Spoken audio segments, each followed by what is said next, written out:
আল্লাহ সব কিছু দিয়ে দিয়েছে।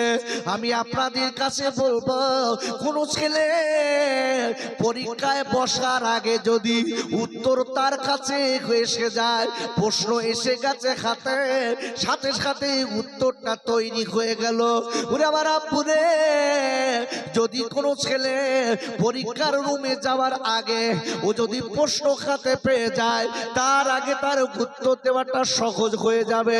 ভাইরা, আমাদের কবরে যাবার আগে, মরার আগে আল্লাহ কোরআনে সব প্রশ্ন আউট করে দিয়েছে আপনার উত্তর ক্যান্সার দেবার জন্য।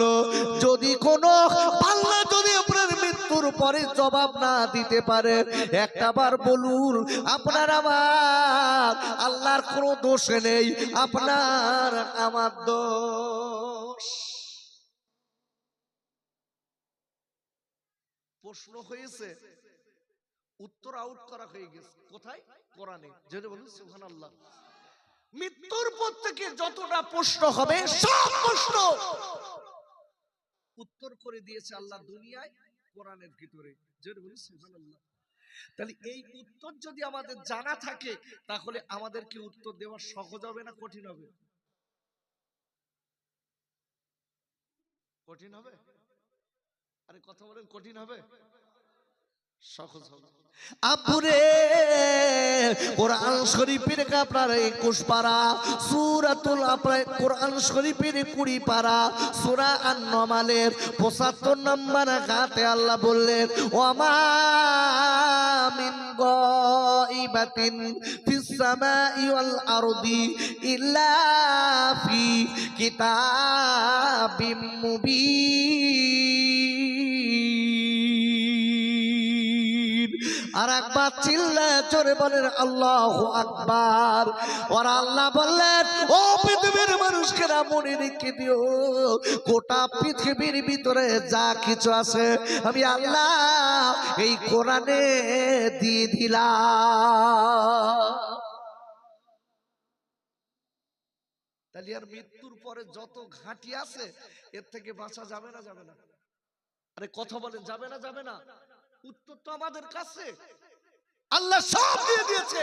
তারপরেও যদি বান্দা ফেল করে, দোষ কার? আল্লাহ না বান্দা? বান্দা। তাই ভালো করে বুঝবেন, প্রশ্নের সম্মুখীন কিন্তু আপনাকে আমাকে আজ না হয় কাল, কাল না হয় পরশু হতেই হবে। আর যদি মনে করেন আমি প্রশ্নের সম্মুখীন হব না, আমি যা ইচ্ছা তাই করব, আপনি ঘুরে বেড়ান বেদুম, আমি আপনাকে বসতে বলবো না। খোকা ভাই ফালতু কথা বলে না বাবা। আমি চেষ্টা করি মানুষকে কিছু দেবার। কেন? এ কোরআন করছে আপনার আমার জন্য ভালো না খারাপ? একটু জোরে বলুন, ভালো না খারাপ? আব্বা জান, আপনি আমি তো কোরআন ভালোবাসতে পারিনি, কোরআনকে বুকে নিতে পারিনি, কোরআনকে মোহাব্বত করতে পারিনি। ভাইরা, একটুখানি বাড়ি দিয়ে দেখবেন আব্বুরে, আপনার আমার আপনার স্ত্রীর কাছে একটা মোবাইল আছে, ওই মোবাইলটা সুন্দর রাখার জন্য ভিতরে বাইরে কভার লাগিয়ে রেখেছে, যাতে মোবাইলটা অসুবিধা না হয়। ওরে আব্বুরে, আপনি বাড়ি যেয়ে দেখেন গোটা পৃথিবীর যিনি শ্রেষ্ঠ নিয়ামত আমার আল্লাহ পাঠিয়েছে, গোটা পৃথিবীর শ্রেষ্ঠ কিতাব আল কোরআন আপনার আমার বাড়িতে গেছে, কিন্তু এক পুরু ময়লা।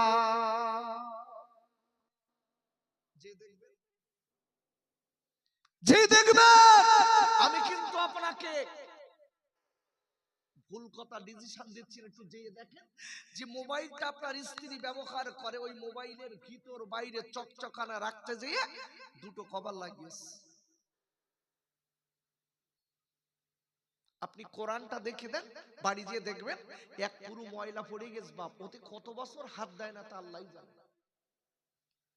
আব্বু দেখবেন যে যখন কোনো বা সবাই মিলে কোনো মেয়েকে দেখতে যায়, দেখার পরে সবাই জিজ্ঞাসা করা শেষ, লাস্ট ফিনিশিং, ছেলের চাচারা ডেকে বলছে, বড় ভাই, বড় ভাই, আপনার ছেলে বিয়ে করবে, আপনার বৌমা হবে, আমাদের সব জিজ্ঞাসা করা শেষ, আপনি জিজ্ঞাসা করেন।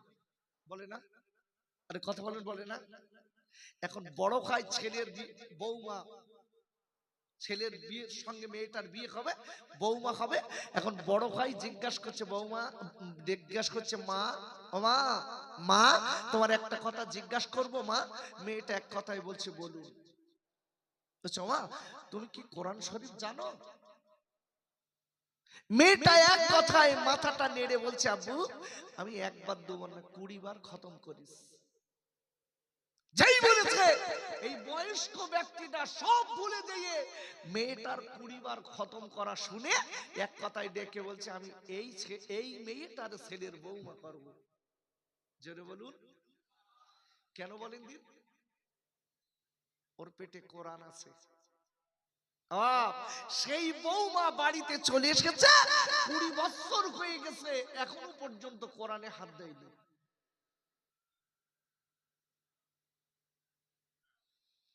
একদিন শ্বশুর ডেকে তো মা, মা, বৌমা, বৌমা আজকে সবে বরাত, একটু কোরআন শরীফ পড়ো মা। বৌমা অন্যদিক ফিরে বলতে বুড়ো তুই পড়। আমি পড়বো না। এ থেকে বোঝা গেল এই বৌমা মিথ্যে কথা বলিস না সত্যি কথা বলেছে। এখন পাড়ার লোককে জিজ্ঞাসা করছে তুই নাকি 20 বার খতম করেছিস, তা তোর তো কোনোদিন পড়তে দেখিনি। বলতে বেশ সময় ওরকম কত বলতে হয়। ও মামা রে, ও মা জননীরা বলে যাই মা, যদি আপনার বিয়ের আগে কোরআন যদি না জানেন মা, আপনি বিয়ের পরে স্বামীর বাড়ি আসবেন, আল্লাহর কোরআন একটু শিখবেন মা। কেন কেন এই কোরআনের অত অনেক সম্মান আছে। কোরআন শরীফের 17 পারা, কোরআন শরীফের 15 পারা সূরাতুল বানী ইসরাঈলের 82 নম্বর আয়াতে আল্লাহ বললেন অনুনাসিলু মিনাল কুরআনি মা হুয়া শিফাউ রাহমাতুল লিল মুমিনিন।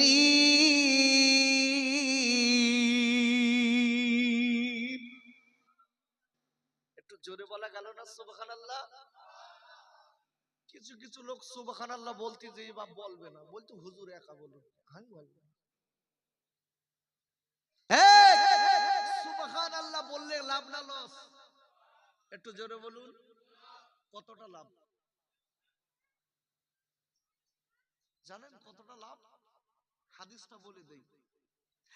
আব্বাজান ও সোনার খাইরা, ও আম্মি জানেরা, আমি যখন সুবহানাল্লাহ বলবো আপনারা ওখানে বসে বসে বলবেন। আমি যখন আলহামদুলিল্লাহ বলবো আপনারা ওখানে বসে বসে বলবেন। আমি যখন দরুদ শরীফ পড়বো মানে আপনারাও ওখানে বসে বসে পড়বেন। কেন কেন আল্লাহ নবী বলেছে যদি কেউ একবার সুবহানাল্লাহ বলে, বলার সাথে সাথে আল্লাহ জান্নাতের ভিতরে তার জন্য একটা গাছ লাগিয়ে দেয়। কোথায় দেয়? একটু জোরে বলুন কোথায়? জান্নাতে। আপনি যতবার সুবহানাল্লাহ বলবেন বিশ্ব নবীর হাদিস অনুযায়ী জান্নাতের ভিতরে আল্লাহ আপনার জন্য ততটা গাছ লাগিয়ে দেবে। জোরে বলুন। আমরা তার এসব বলা লোক না। দেখবেন এক্ষুনি এখানে বসে সুবহানাল্লাহ বলছি বাপ, এখান থেকে রাস্তায় উঠলি বুঝতে পেরেছেন? ও বিড়ির আগুনে বিড়ি ধরাচ্ছে, কথা বলেন, বিড়ির আগুনে বিড়ি ধরাচ্ছে বলছে তাও গা গরম হচ্ছে না।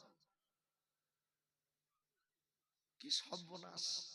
আব্বু আপনার আমার মুখটা যদি পবিত্র থাকে আল্লাহর কসম করে বলছি আপনার আমার দোয়া কবুল হয়ে যাবে।